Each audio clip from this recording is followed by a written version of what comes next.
Tonight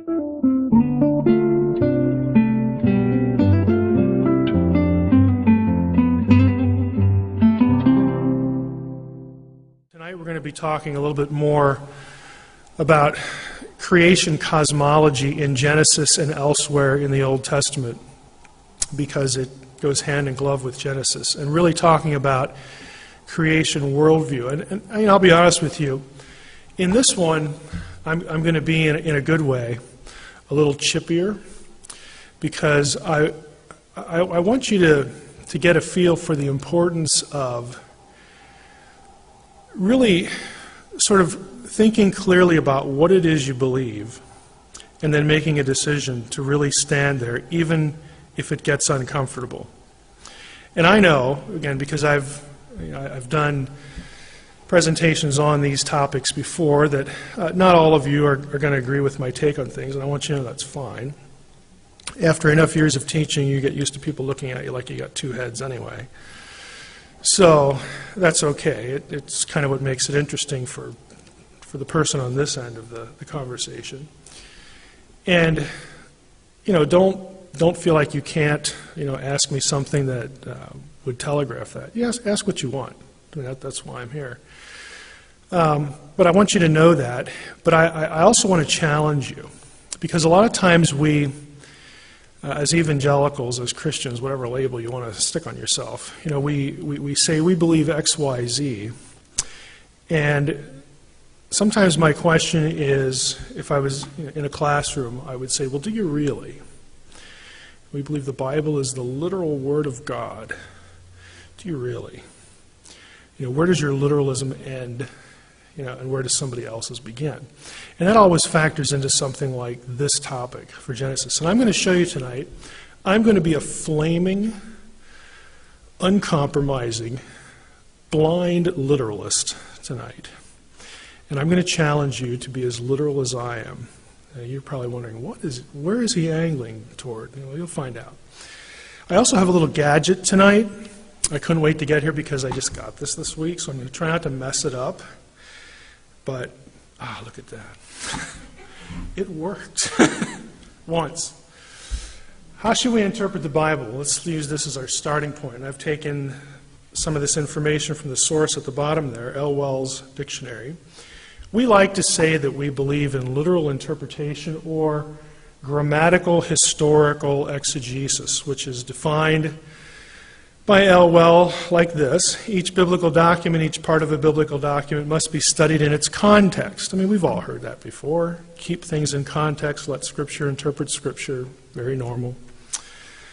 Both its immediate literary context and the wider situation in which it appeared. This calls for an understanding of the following elements. We should study the original languages, right? We should pay attention to the type of literature that our particular passage is in and part of, and in literary terms, what sort of genre or literature context it is. For instance, you have parables, you have psalms, you have poetry and non-poetry, you've got prophecy and proverbs. They're not all the same. I mean, it just depends what the literary context is. And we're taught to pay attention to the historical circumstances, the geographical circumstances, and lastly, the life setting. Now, does any of that seem objectionable? Seems pretty normal to me. When we say we practice this kind of interpretation, we are supposedly saying, and I'm going to ask how serious we are about it, that we need to contextualize the Bible in its original context as best we can, and then go from there. Now, what that means is this. And this, to me, these are obvious things. I think they'll be obvious to you, but they might feel a little uncomfortable. If you're going to affirm grammatical, historical interpretation, then you can't affirm certain things. The context for understanding Genesis is not the Roman Catholic Church. Now, I bring the Catholic Church into this because they've been the dominant group historically. They have their own teaching magisterium. In other words, that guides the interpretation of the church, a select group of individuals. And in a broad Christian audience, they are in large part what we think of as church tradition, whether we like Catholicism or not, whether we agree with its doctrines or not. They've molded tradition. But that isn't the context for the Bible or for Genesis. Neither is the Protestant Reformation. Luther and Calvin were wonderful men used by God. They are not the context for Genesis. They are quite far removed from Genesis. Okay, so we can refer to them, see what they said, but their decisions on things should not be considered binding in any way because they're just divorced from the context. Now, they might have insight into the context. That's why you read these guys. But the problem with the Catholic Church, Protestant Reformation, and everything else I'm going to put up here is that because of historical circumstances, they lacked a lot of information that we are fortunate enough, really burdened with today. All this stuff we think about, comparative material like Egyptian sites and archaeology and language and Mesopotamia and the surrounding nations of Canaan, all these languages, and they give us insight into cultural customs and religion and history. They had zero. They had none of that. Because it wasn't deciphered until the late 1800s. Some of it wasn't even discovered until the 20th century. They had nothing like that. They're just winging it. Okay? And that's through no problem with their own scholarship. It's just their context. It's quite different. 20th and 21st century evangelicalism is also not the context for Genesis. We're even further removed.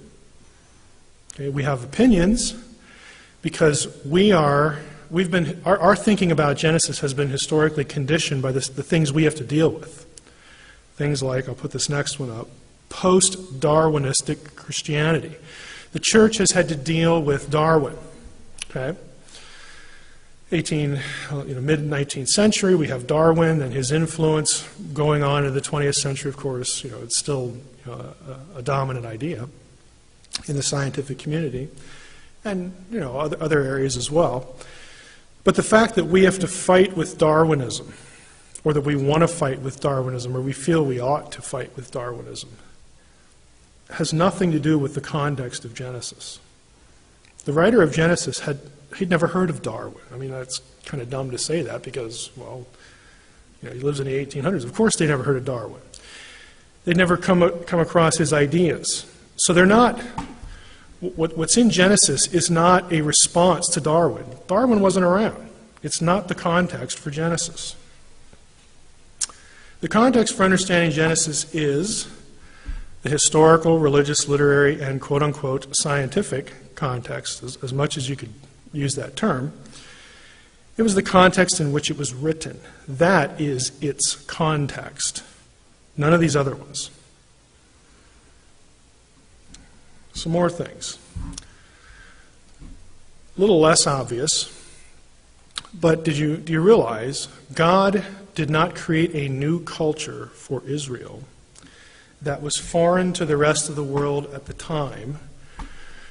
When God comes to Moses or whichever other biblical figure and says, most of the time God doesn't say, "Hey, write this down." Okay, that's actually very rare in the Old Testament when you have any sort of, "Hey, you, start writing."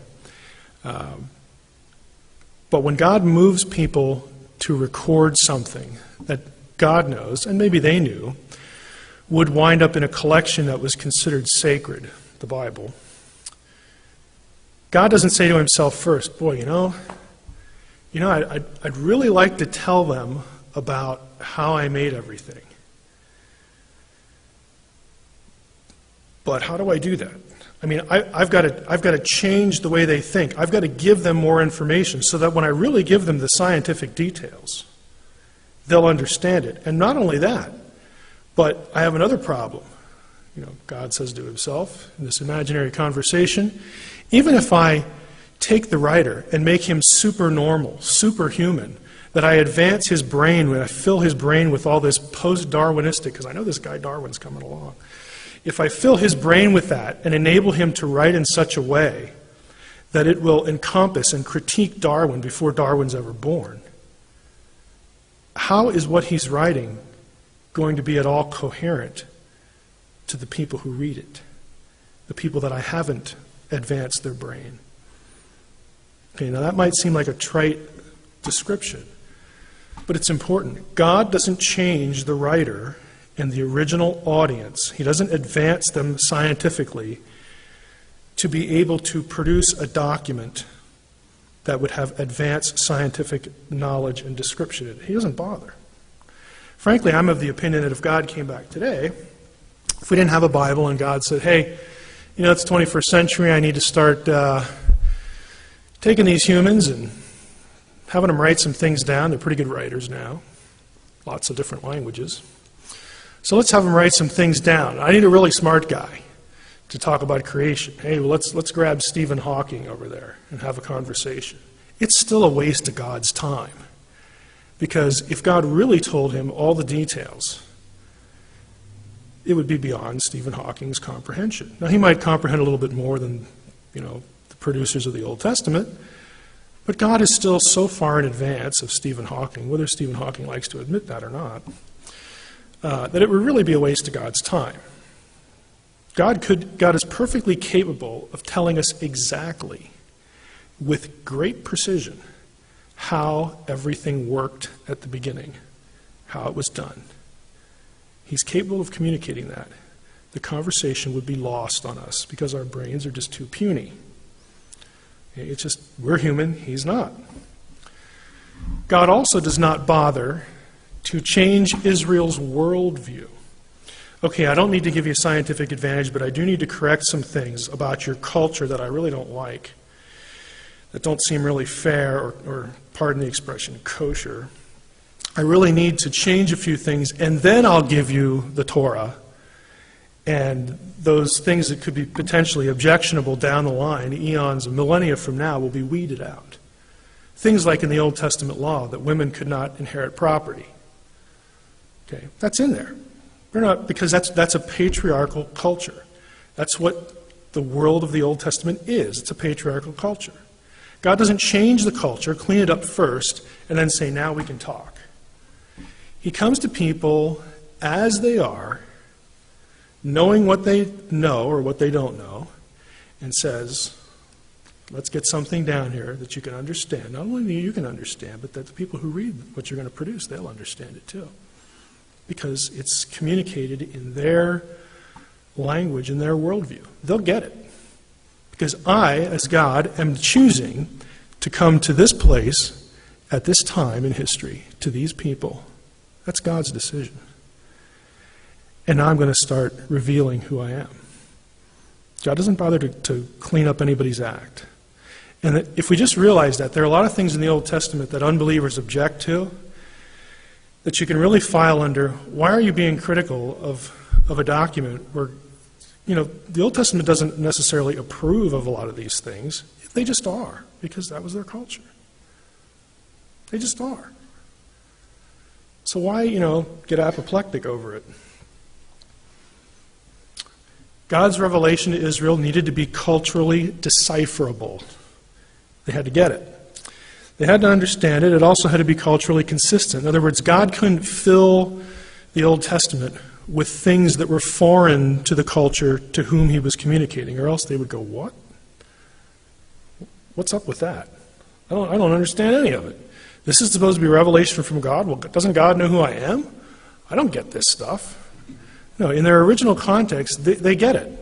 Because he, again, is choosing the time, the place, the circumstance, the people to communicate something to.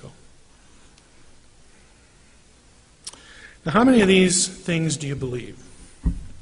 Let me just give you a list without commentary here or much commentary. Yes, I know the terms are subject to definition, but work with me, people, okay? Inspiration and inerrancy. People want to quibble about what do you mean, what do you don't mean. Just take the terms, okay? Would you affirm them or not?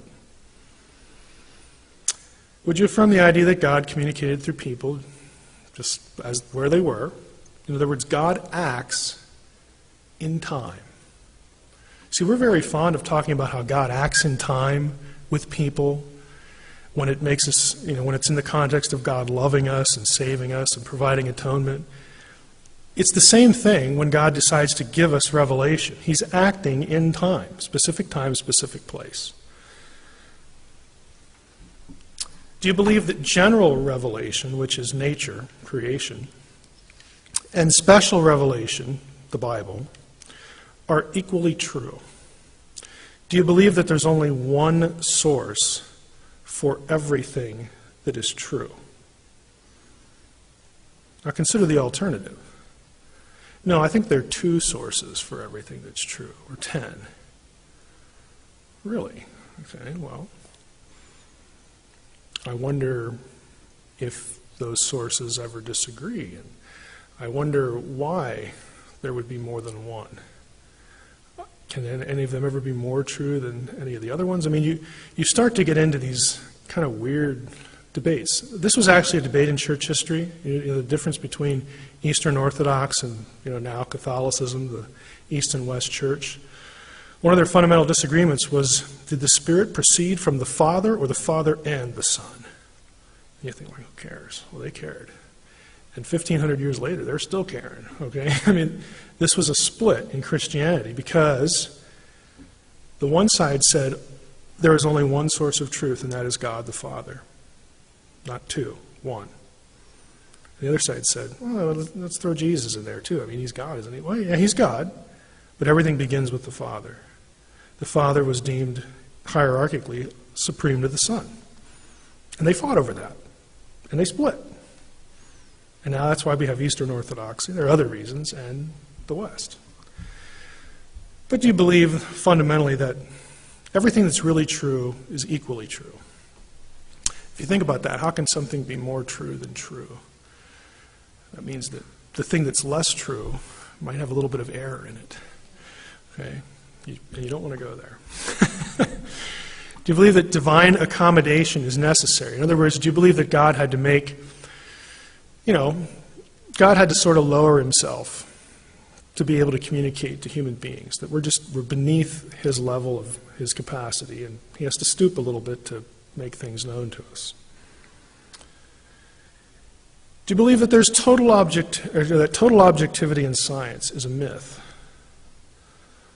Okay, think about that one. Total objectivity in science is a myth. Do you believe that? Or are scientists the only completely objective individuals on the planet? Nothing in their background can penetrate their skull and influence them in the slightest way. They're completely objective. I would say that they're not human if they want to claim that. Do you believe that current evolutionary theory has serious problems? In other words, do you believe that there's actually still debate, even within the evolutionary community, about evolution? There is. You don't have to read very far to find that out. Do you believe that you are under no obligation to make the Bible palatable to science? Now, I'm going to tell you where I'm at. I believe all of those things. Every one of them. And if you think about the list, they sort of create ramifications for each other in certain ways. You don't have to give me an answer, but I want you to think about it. Do you believe some or all of these things? Now, since I do believe all of these things, I think that it is a myth that scientists can claim to be totally objective. It's about gathering data, but all data is filtered through something that we call presuppositions, we call our experience, we call our outlook, we call our worldview. It's just part of being human. We're not robots. We are influenced by things. Given all that, I would say there is no need to bend science to the Bible, because I think what is true in the natural world is equally true to what's in the Bible. Okay? I don't think they're two different truths. I think if it's true, it's equally true, and it comes from the same place. Okay, so I don't see the necessity of bending one to the other. And the flip side is, I don't see any need to bend the Bible to science either. You say, how in the world does that work? How does that work? I said this last week, by just letting the Bible be what it is. Nothing more, nothing less, even if it hurts. Right? Even if that leaves you with the feeling that, oh, I want it to do something for me here in this argument. But to do that, I need to make it something that it's not, but it'll feel good. I'll win that. I'll win the point. I'll win the argument. I'm going to challenge you to resist that. And let me illustrate it for you. 6-year-old girl.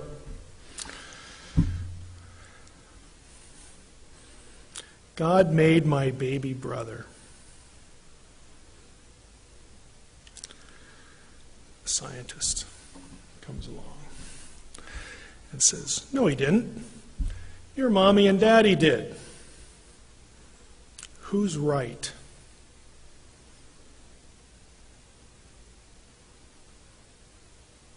Who is right? Now I am going to ask for hands. Who's right? How many says the 6-year-old girl? So you're going to cheat now. How many says the scientist? Okay, both. How many say both? Who's wrong? Well, the scientist where he says no, he didn't. Is he wrong? Is the scientist wrong to say that God didn't make your baby brother? How many would say, yeah, they're both right, but the scientist is wrong too? Is the 6-year-old girl wrong?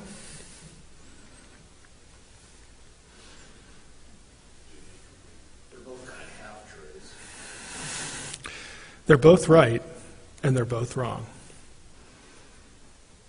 But why can we look at that and up here parse that successfully? Why does the fact that they're both right and both wrong not bother us at all? Because we understand what the claim of the 6-year-old girl is really about. We understand that she's 6. Okay? I mean, we look at the situation and we have an immediate context for it. We say, yeah, you're right. But we know that scientifically, no, not every birth happens like Jesus, the Holy Spirit coming upon Mary and poof, she's pregnant. Okay, not everything happens that way. That's why it was unique. That's why it was a miracle. Mommies and daddies do make babies. Okay? So they're both right, they're both wrong, but we understand intuitively because we have a feel for the cultural situation. All the factors, the age, sort of the silliness about the scientist objecting to a 6-year-old, like what kind of an ego does it take to do that? We get it. We know what the 6-year-old's trying to say. So here are my propositions. We're going to come back to the 6-year-old, the scientist. They're going to go at it again tonight. Someone's framework for reality may be flawed by imprecision, like the 6-year-olds, due to lack of understanding, but their truth claim can still be quite correct. See, ultimately, God is responsible for all life, isn't he? God really is responsible for her baby brother. Because without God, she wouldn't have had a mommy and daddy, and there'd be no baby brother. We wouldn't be talking about babies. But her perception of what that involves is flawed because she's 6. Okay? Even though it's flawed, what she's really getting at is true. It's correct. The Bible's worldview might be pre-scientific in some respects. God didn't bother to change that. But its truth claims are still correct. Okay, that's actually my position in all this. I don't really care, and I'm going to show you some examples. If the Bible doesn't even if there's no biblical Hebrew word for brain, okay, and there isn't, and the Bible links the seat of emotions and intellect and will to your stomach or your kidneys or whatever. You know, it can link it to your big toe for all I care. I don't really care, because when I read those passages, I know what the writer's trying to say. It gave me heebie-jeebies or something like, okay, I know what's being communicated. And it's being communicated accurately in that context. And I'm not troubled by the context because I understand it. The same way I'm not troubled by the 6-year-old girl who says, God made my baby brother. You're right. He did. So I would charge the critic, again, this I've said before, it's dishonest to criticize Genesis for not being what it wasn't intended to be. Okay, if you want to have a debate with me, you're going to have to justify the incoherence of your beginning position, and then we can have that conversation. Good luck with that. 6-year-old girl. Okay, round 2. God made my baby brother scientist. No, he didn't. Your mommy and daddy did. 6-year-old girl comes back. No, really, he did. Scientist. You're stupid. I'm going to expose your ignorance to my academic colleagues. Can you imagine how absurd that would be? I'm going to go right out to my professional society and I'm going to submit a paper on how ignorant this 6-year-old girl is. I'm going to expose her flawed thinking. Yeah! Yeah, why don't you just give her a backflip while you're at it? You know, off the top rope into the turnbuckle kind of thing. You know, it's just ridiculous, but I put this here for a point. This is how I view the critic. Well, the Bible doesn't know there's 9 planets, or the Bible says there's a round, flat Earth. Yeah. Okay. That's because God didn't bother to change who they were when he said something. Okay, is there any problem with, you go through the whole thing about, it's really about, do you believe there's a God or not? And if you do, can he actually do anything? And then for him to come back and say, and still go after it, I'm going to expose the fact that I'm mad at it for not being what it wasn't supposed to be to all my colleagues. Good luck with that. They're going to look at you like you're an idiot because what you just said sounds idiotic. It's like complaining to your scientific colleagues that your dog isn't a cat. Okay? It just doesn't make any sense. It's incoherent. It's a dumb way to argue because you're trying, again, to criticize something for not being what it never was intended to be. So I would suggest to the believer, it's unwise to make Genesis something it isn't, to protect it from the critic. Folks, it's the Word of God. It doesn't need you to protect it. I know that hurts, because I've said that to myself. I know that just sort of chops you down a little bit. But it's true. It doesn't need to be protected. It will still be here long after we're all gone. And the new round of people will be there to criticize it afresh. And after they're gone, it'll still be there. It doesn't need you, even though we really want to do that. Because when you do that, it only makes the critic think that their criticism is valid. It fails to call them on the carpet for their own dishonesty. In other words, if you accept the way they frame the argument, they're never going to learn how dumb their position is. Because you're going to keep it alive for them instead of killing it on the spot. Back to our 6-year-old girl. God made my baby brother. No, he didn't. Your mommy and daddy did. New character, 6-year-old's mom. Now, she's really mad now. Mom comes along and says, and put yourself in the place of mom. Okay, pretend the Bible is the 6-year-old girl, and the scientist is the critic, and you're the mom. You're gonna step in now to defend it. You're gonna try to make it something it's not because you want to protect it. Trust her. She watches Baby Einstein. She's smart. You can believe her. The scientist comes back because you've just you've just accepted the game. Well, I guess she missed the episode on where babies come from. He leaves thinking, boy, I nailed her. I nailed them both. I'm going to expose them both to my colleagues now. When the whole debate is just nonsense. But by stepping to the plate, you allowed the antagonist to frame the discussion. And I'm challenging you to not do that. And here's why. We're going to talk about Israelite worldview tonight, and I'm going to suggest that you're dealing with ancient people and ancient thinking. And here's a proposition for you. If the material of Genesis is incomprehensible to its original audience, in other words, if it's really a science book that's capable of articulating science the way we know it today, if that's really what Genesis is about, then it's not Revelation, because it would be completely incomprehensible to its original audience, because God didn't bother to give them all 21st century brains. Examples. Now, Proverbs 23:16, I have here seat of thought and emotions, the kidneys or the intestines.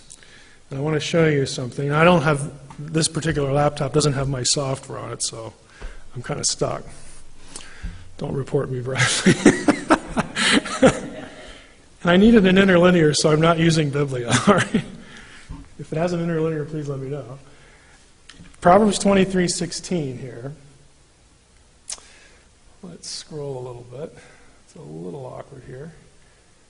This is King James. Yea, my reins, again, that's the word for kidneys in ESV or other translations, shall rejoice when thy lips speak right things. Now, the word for reins or kidneys is kalyotav. If I actually clicked on that, I want you to just see one thing here. I'm not going to kill you with screenshots here.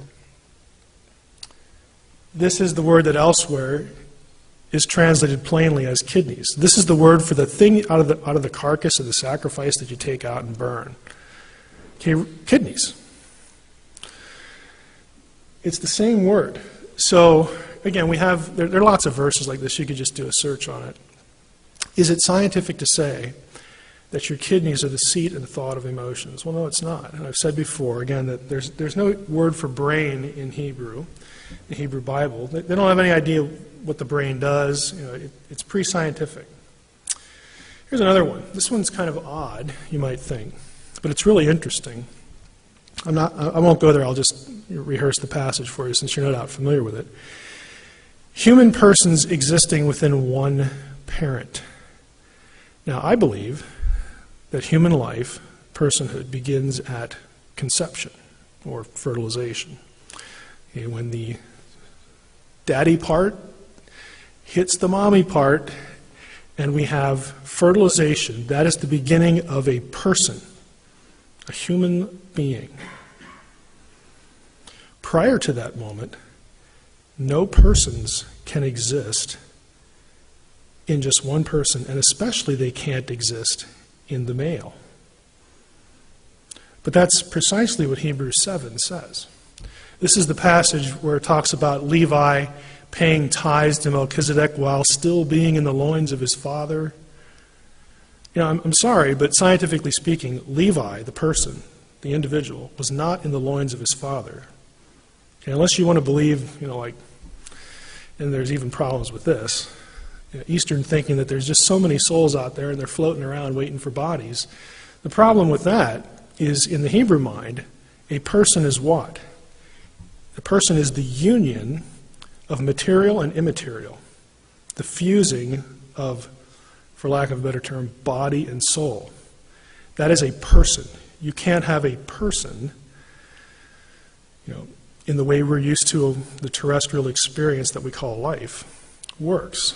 Now, even if we want to separate that and argue about it, the idea that you have a person inside of a male prior to conception just doesn't work scientifically. But that was a common view.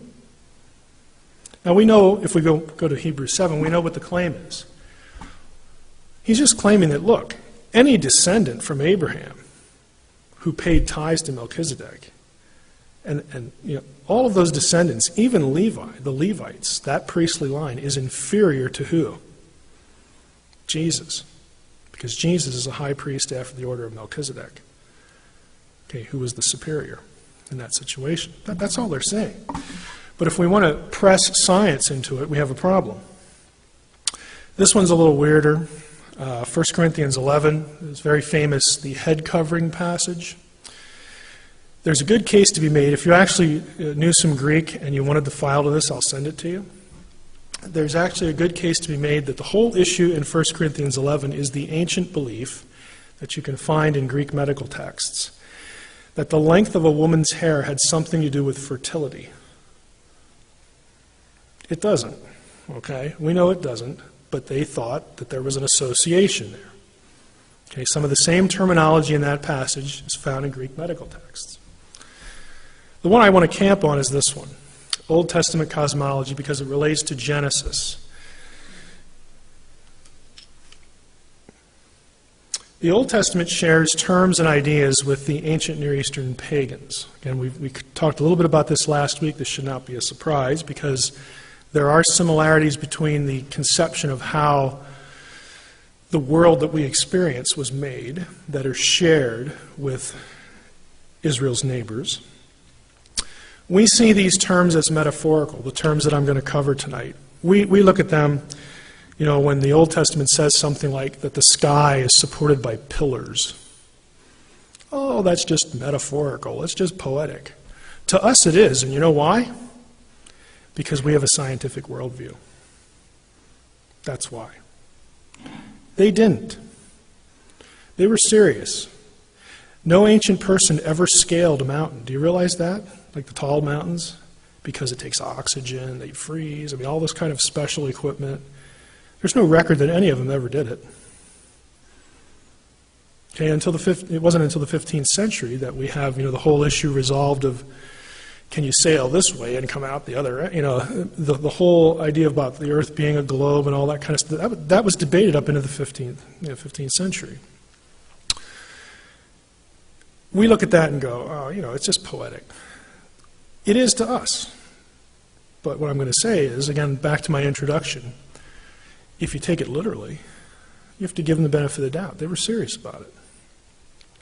All these concepts and even some of the terms are part of ancient Near Eastern cosmology. In other words, what I'll show you tonight, the division of the world, what the world looks like in Israelite cosmology, you can find the same descriptions anywhere else.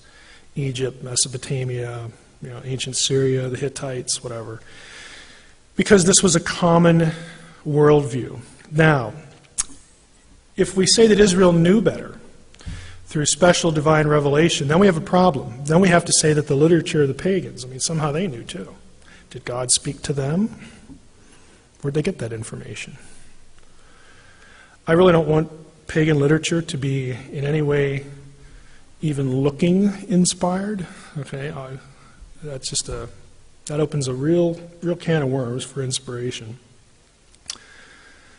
It's just ground we need to stay away from, and for good reason. It's legitimate to stay away from it. If we let the Bible be what it is, though, we can claim it's unique theologically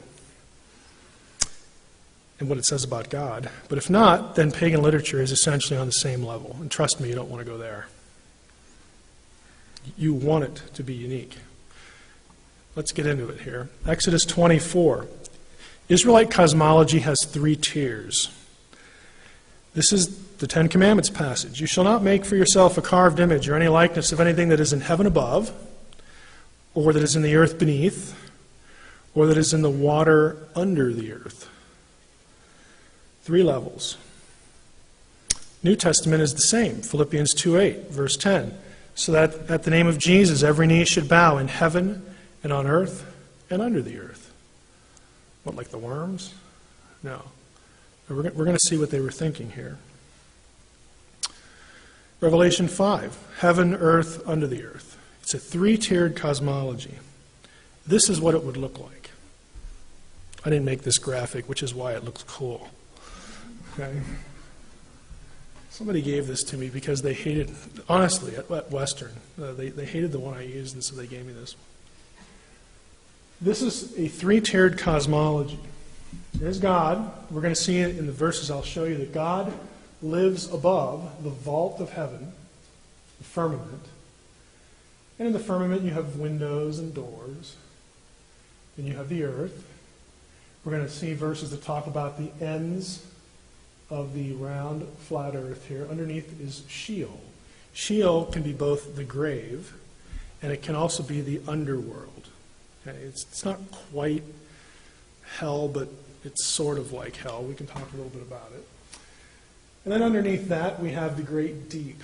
These are all scriptural terms that are on this map. This is what an Israelite, an Egyptian would have had different terms, but the same three-tiered level. Same with the Mesopotamians. Now, they have, theologically, they have dramatically different views of what's going on here. Not just who made it, but what's going on. Views of afterlife, the value of humanity. I mean, it's dramatically different. And I've made the comment before, Genesis is about theological messaging. And there are some dramatic differences in what Israel is saying, the Bible is saying, and anything else. So let's take a look at the parts. Waters above and below the heavens. Genesis 1:6, God said, "Let there be an expanse." Some translations have firmament. It's rakia in Hebrew. "In the midst of the waters. And let it separate the waters from the waters. And God made the expanse, the rakia, and separated the waters that were under the expanse from the waters that were above the expanse. And it was so." And what was that expanse called? Heaven. The heavens, the sky. Shemayim in Hebrew. So you have here the sky. Okay, and you have waters above the sky. And of course you've got waters below down here. But then you have the atmospheric heavens as well. Psalm 148 mentions the waters that are above the heavens. That's after the flood. Did you catch that? Because a lot of people want to say, oh, the waters above, they went away with the flood. See, the firmament was this canopy thing, and it was there, and then the flood, it just went away. And no, it wasn't. According to the psalmist, he's still referring to it. Proverbs 8, "When he established the heavens, I was there. When he drew a circle on the face of the deep." Isn't that interesting? We'll get to that. Circle on the face of the deep. "When he made firm the skies above." Made firm is amatz in Hebrew. It is the same verb for letting a tree grow firm, hard. Ancient cosmology across the board believed that the sky was this dome over the earth, and it was solid. Kind of like the Truman Show. Okay? They believed that the stars were affixed to it. Some of the stars never moved, but other ones did. And the ones that did, this is why the word stars is attributed to the sons of God and to angels in biblical literature. They believed that the stars were animate beings, that they were really divine beings, and then they'd come to earth as angels, but they lived up there. And those were the ones that moved. Why? Because movement shows what? If something moves, it's alive. Okay? Again, they can't take a rocket and go up and check it out. They believe that this is there's a solid expanse over them. Another passage. Job 37, verse 18. "Can you, like him," speaking of Job, drawing the dramatically poor comparison of God and Job. Of course, we know who's going to win there, but "Can you, like him, spread out the skies hard," kazakh, hard as cast metal, mutzak, as a metal mirror. Mutzak is the same word used in the casting of the laver, the tabernacle where they would wash. It's solid. It's also the same terminology used for flint rock. Again, these passages point to the belief that there's a dome, the sky is a dome, and it's solid. And God lives above it. We live below it. Job 22. Did I skip one? Did I not? No, I didn't. But you say, what does God know? Can he judge through the deep darkness? Thick clouds veil him so that he does not see, and he walks on the vault of heaven. That's where God lives. It's his address. You know, and before we think, oh, that's quaint, how cute. We think that, don't we? If a little child would ask you, where does God live? Up there. Is there something wrong with that answer? I don't think there's anything wrong with it. Use it, you know. Because there's the sense that God lives off planet. Why? Because he created the earth for us. He doesn't need it. He's independent of it. He transcends it. That's all it is. It's very normal. Amos 9:6, he builds his upper chambers in the heavens and founds his vault upon the earth. The vault upon the earth. Who calls for the waters of the sea and pours them out in the surface of the earth. The Lord is his name. And Psalm 29, the Lord sits enthroned over the flood. Let's go back here. We talk about the middle tier now, the earth. Here's a God's eye view of the world. If God is sitting above the firmament and looking down at it, what does he see? This is where we get Genesis 1:9. God said, let the waters under the heavens be gathered together into one place. Waters, plural, one place. How can you get all the waters in one place and then still call them seas? And the dry land appeared. That's how you get it. All the waters, one place, earth, but they're still seas, again, depending on what direction you're coming from or where you're at. Because if you're over here, you're going to call this something sea, and you can't really see what's going on over here. So if you live on the other side, that's another sea. But you got all the seas together. Proverbs 8, when he established the heavens, I was there when he drew a circle on the face of the deep. Circular. He made firm the skies above, so on and so forth. Here's an interesting one. He has inscribed a circle on the face of the waters at the boundary between light and darkness. What's the boundary between light and darkness? Think about it. You all know the answer to this. What's the boundary? Think literally. What's the boundary between light and darkness? Does it get dark here? Does it get light here? Where's the boundary? The horizon. That's the boundary between light and darkness. If this is your view of the world, your horizon is right here. That's where the firmament ends and it meets. It's stopping the waters from going any further. And it goes all the way around, the whole thing.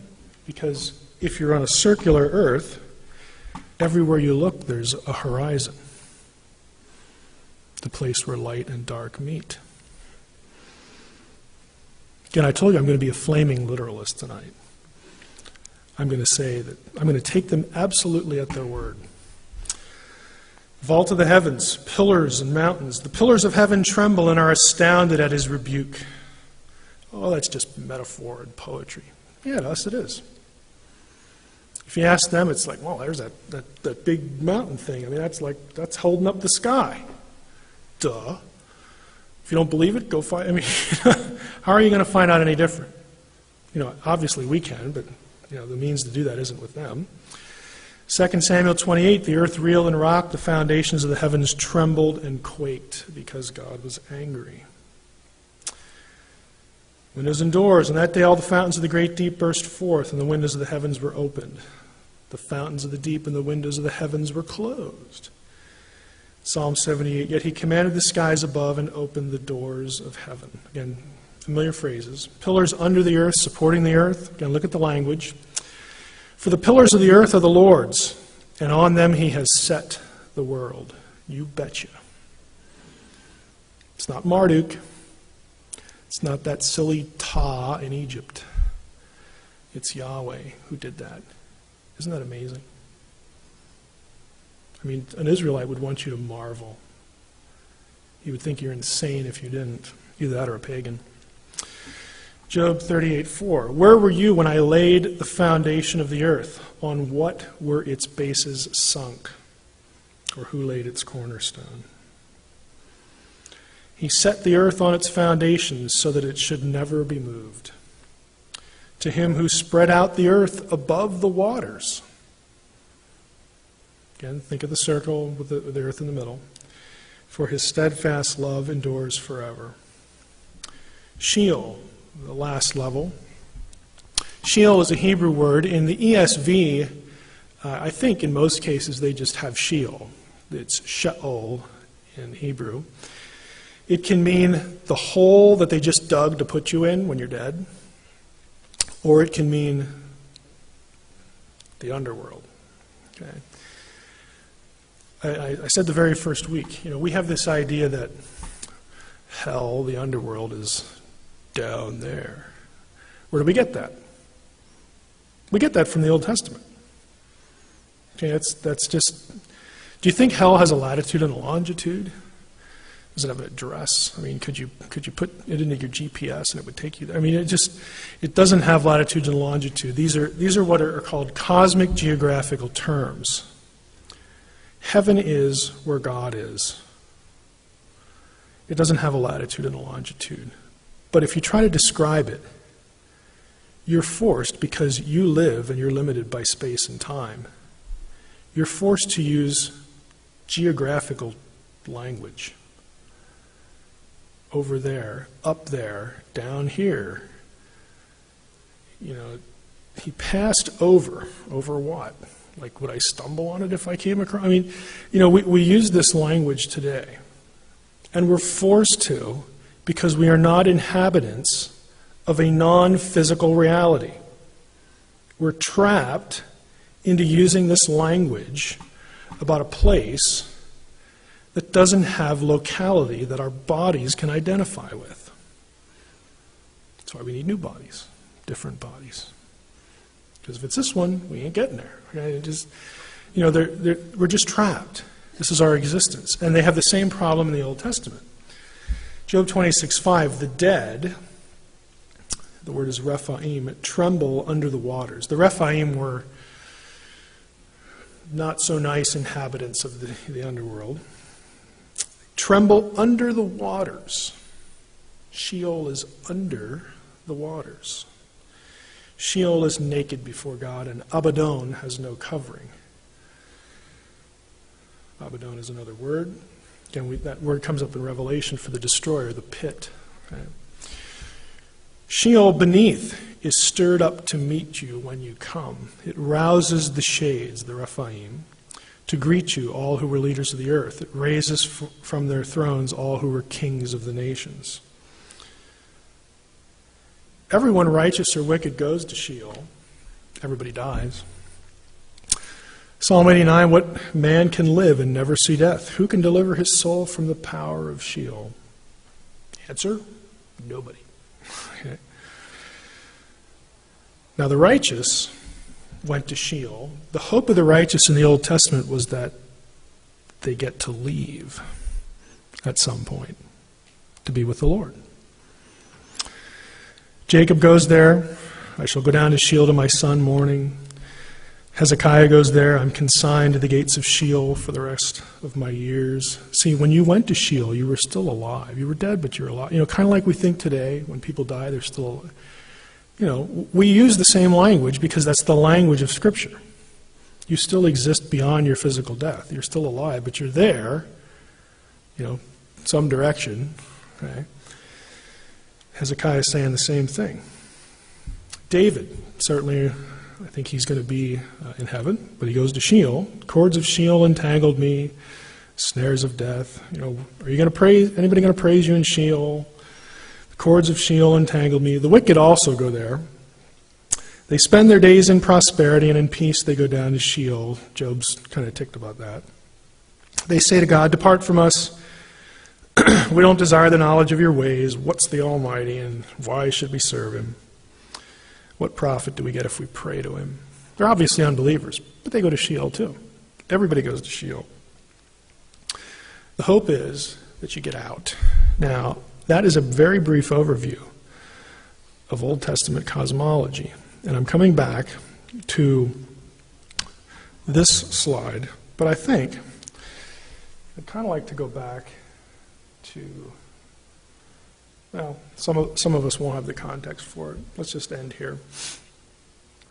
There is a passage, if any of you bring it up in Q&A, I have more slides about it, but I'm going to end here, that relates to cosmology that might have popped in your head as far as a question, dealing with the Earth's shape as it will. But the message I want you to take away again is Genesis is about theological messaging. Just like with our illustration, we spent a long time leading up to the cosmology slides, the conversation between the 6-year-old and the scientist.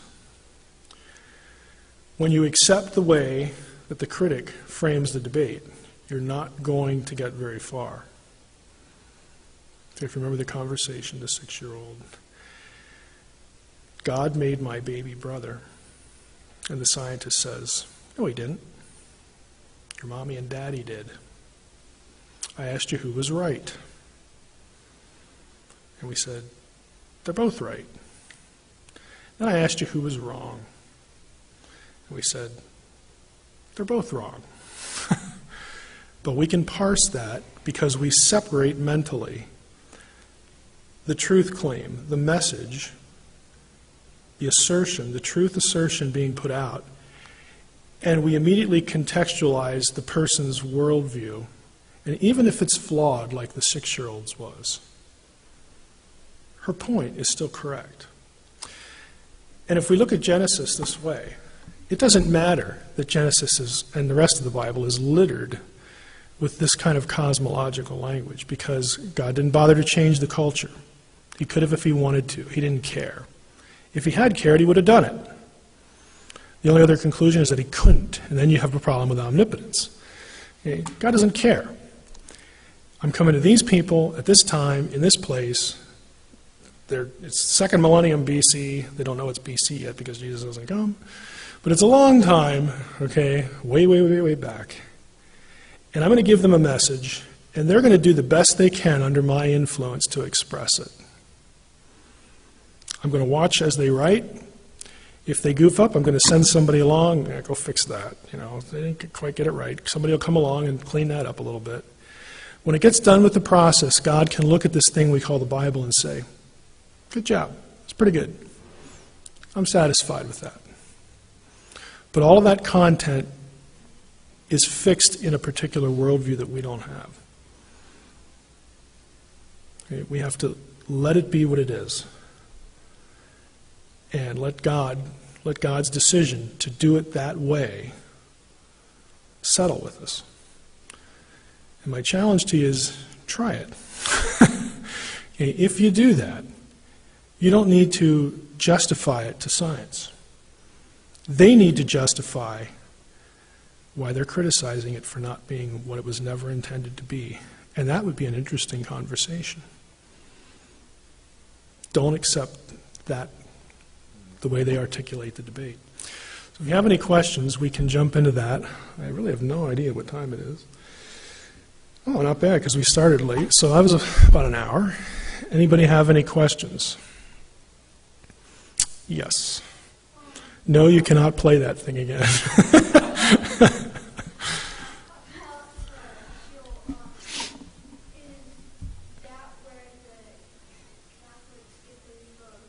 Purgatory?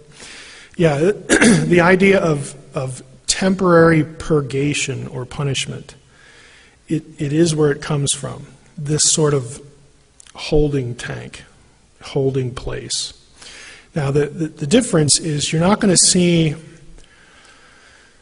Catholicism gets the basic idea from this, but what you're not going to see in the Old Testament is the idea that when you're in Sheol, you are being punished a certain amount and then when you cross the line, you're out. Okay, that's Catholic doctrine, but you won't find that in the Old Testament. The idea was everybody goes to Sheol. We put you in the ground. Again, think of what we do today. We bury the dead, and we have this conception today because of the New Testament that if they're a believer, they're already with the Lord, and if they're not, they're in hell. The Old Testament doesn't quite articulate it that firmly. Their idea was we bury them. They're in the ground. We know because we watched them put you there, put that person there. But now somehow, if we go back here to the picture, Sheol was conceived as being connected to the ground. Eventually, that person that we put in the ground winds up going down there. And if they were righteous, the hope was, like the psalmist says, someday I will see, the Lord, or I will walk with him, or like Job, I will see my Redeemer face to face. They didn't really know when that was going to happen.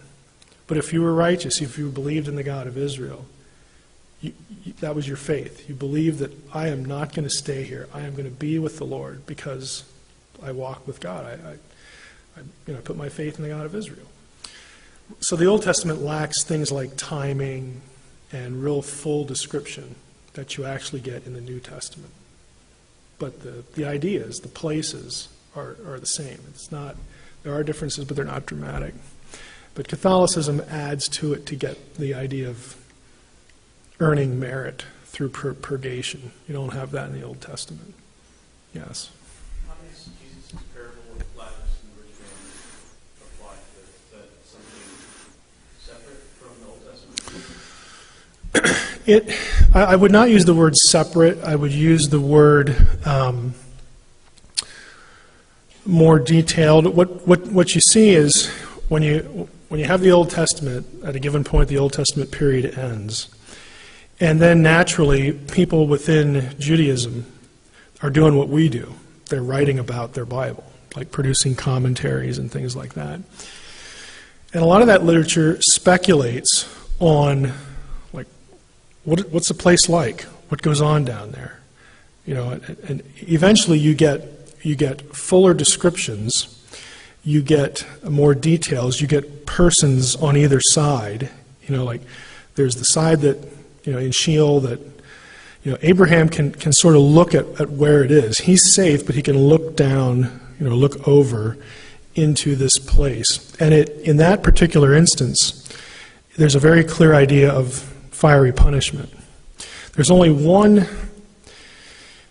You don't really get fiery punishment in the Old Testament. What you do get, though, is Sheol was a fearful place because of who was there.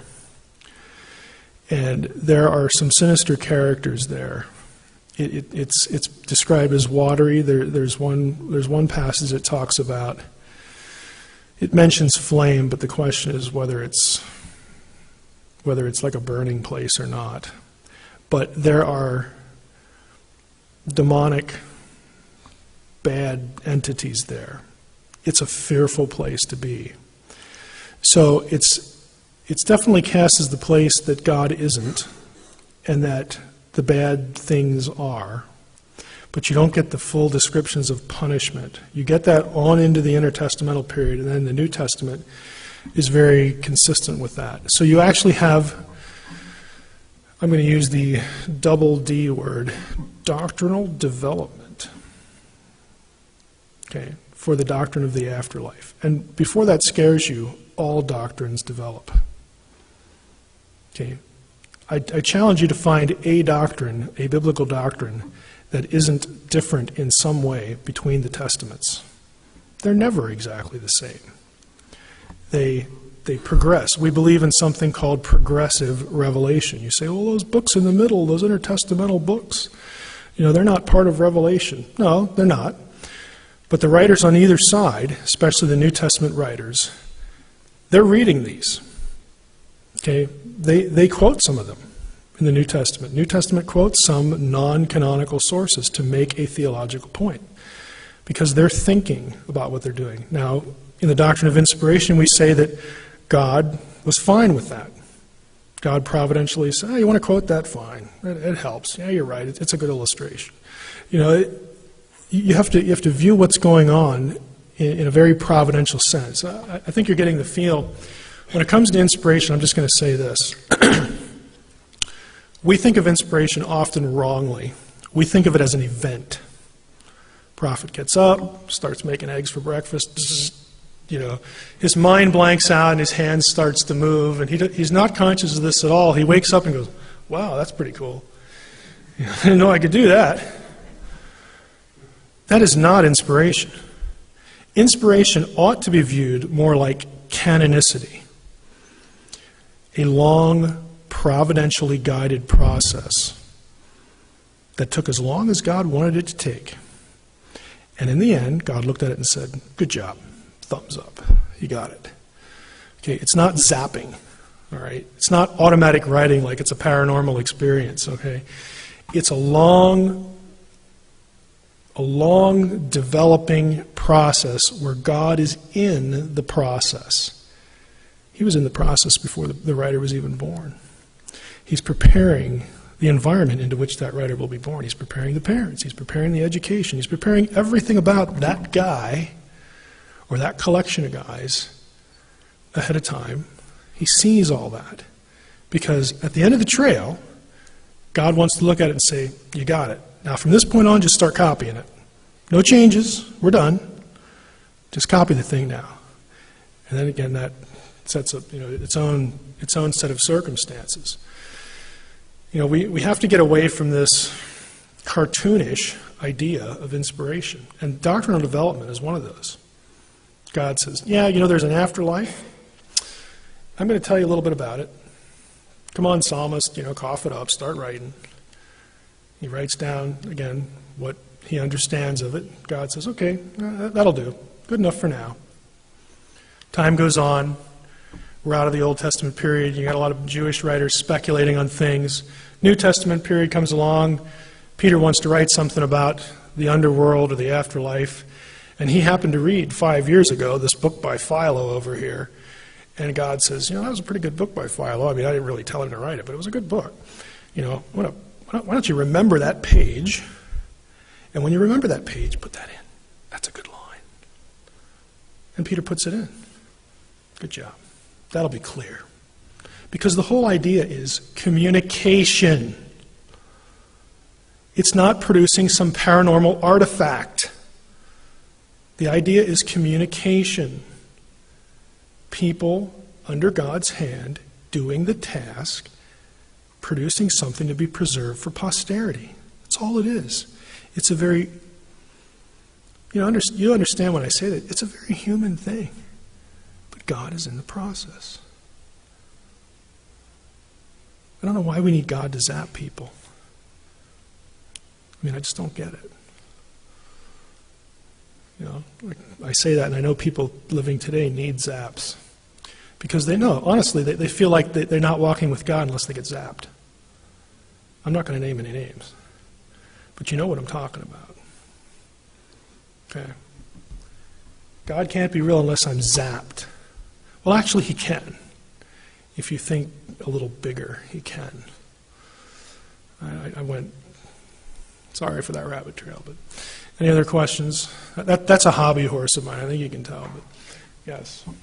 Mark, it seems like Romans 1:20. Oh, is that a good one? Takes us as believers kind of off the hook, kind of like what you're talking about, and puts the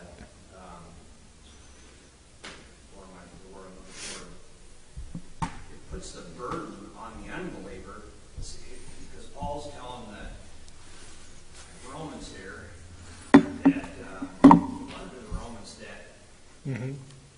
that they're responsible for what they see. I mean, that's a pretty basic verse, and so to me it seems like what you're talking about here. That's right, that we don't need to be, some of these baseless arguments or whatever, And in that vein of thought, what do you think about? So a lot of these Christian creation institutes, are they a waste of time and money, or? You know, that's a fairly difficult question because, on the one hand, you know, I'm going to give them the benefit of the doubt. Their heart's in the right place.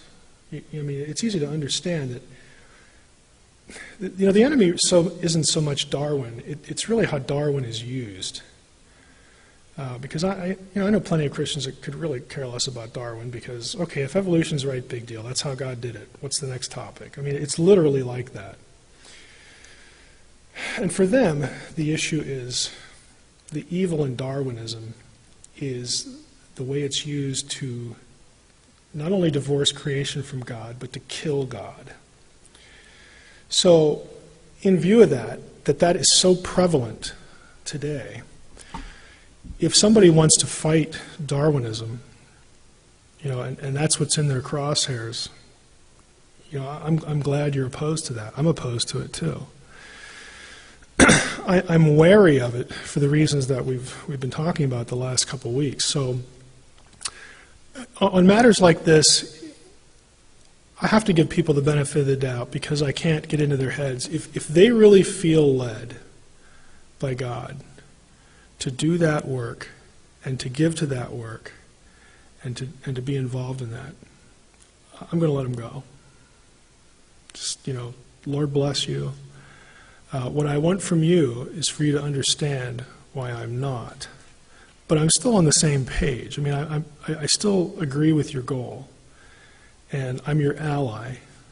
Okay? If you want to look at me as the loyal opposition, you can. I mean, I'm no fan of evolution. I frankly have a hard time even caring about it, to be honest with you. And I think you can sort of tell why. But I would let them know that I'm friend, not foe. And if they're going to shoot at me for not being more friendly and not being militant, oh wow. And trust me, I do get shot at for that. But, you know, I would never try to judge what someone feels is the Lord's work and sit in judgment on that and say that's not the Lord's work. You know, I would hope that they would mature in ways that would just let us be at our respective places. I don't know if that helps, but that's just, you know, where I'm at on that. Anybody else? Okay, I thought you were going to drift into somewhere else, and I'm not going to open a can of worms here because we need to go. But I'm going to yield to temptation a little bit. Go home. Read Romans 1:20, and then read Romans 10:18, and then look in the cross reference in the margin of Romans 10:18. Paul is quoting Psalm 19, verse 4. And then ask yourself, what is he thinking? That'll entertain you for a moment.